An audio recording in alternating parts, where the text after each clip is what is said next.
নাজমুল হাসান শান্ত, সৌম্য সরকার, রিশাদ হোসেন এবং সাইফ হাসান, এই চারজনকে দেখতে পাচ্ছি তারা ব্যাটিং অনুশীলনের জন্য প্রস্তুত হচ্ছেন।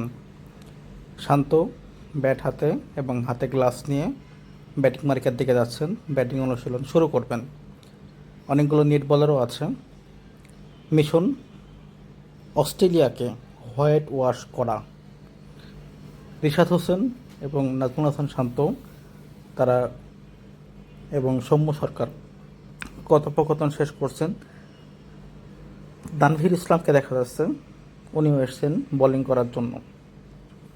আর রিশাদ হোসেন তার বোলিং মার্কের দিকে যাচ্ছেন এবং সাইফ হাসান উনিও ব্যাটিং মার্কের দিকে যাচ্ছেন। লক্ষ্য একটাই, অস্ট্রেলিয়াকে হোয়াইট ওয়াশ করা। শরীফুল ইসলাম আসলেন বল করার জন্য। শরীফুল ইসলাম আগের 2 ম্যাচে সুযোগ পান নাই, শেষ ম্যাচে হয়তো সুযোগ পেতেও পারেন। তার চেহারাতে অনেক হাস্যোজ্জ্বল এবং দেশসেরা কোচের সাথে শরীফুল ইসলাম আলাপচারিতা সেরে নিচ্ছেন এবং হালকা রানার নিয়ে 2-1টা বল করছেন এবং পুরো দমে বোলিং শুরু করবেন। একই নেটে নাজমুল হাসান শান্ত এবং দ্বিতীয় অস্ট্রেলিয়ার সাথে সিরিজ নির্ধারণী দ্বিতীয় ম্যাচে নাজমুল শান্ত এবং সৌম্য সরকার যে পার্টনারশিপটি করেছিলেন, সেই দুইজন ব্যাটারি একই নেটে ব্যাটিং অনুশীলন করছেন।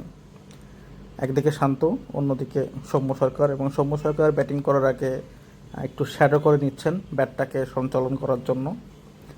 এবং অন্য একটা নেটে আছে সাইফ হাসান।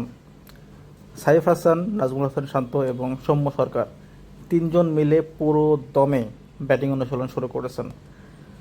তারা কি পারবে বাংলাদেশের মাটিতে, মিরপুরের মাটিতে সিরিজ জয়তে হলো অস্ট্রেলিয়াকে হোয়াইট ওয়াশ করতে? সেটাই দেখার অপেক্ষা আগামীকালকের ম্যাচে। ব্যাটিং ফরম্যাটটা অনেক ভালো মনে হচ্ছে শান্ত, সৌম্য এবং সাইফ হাসানের।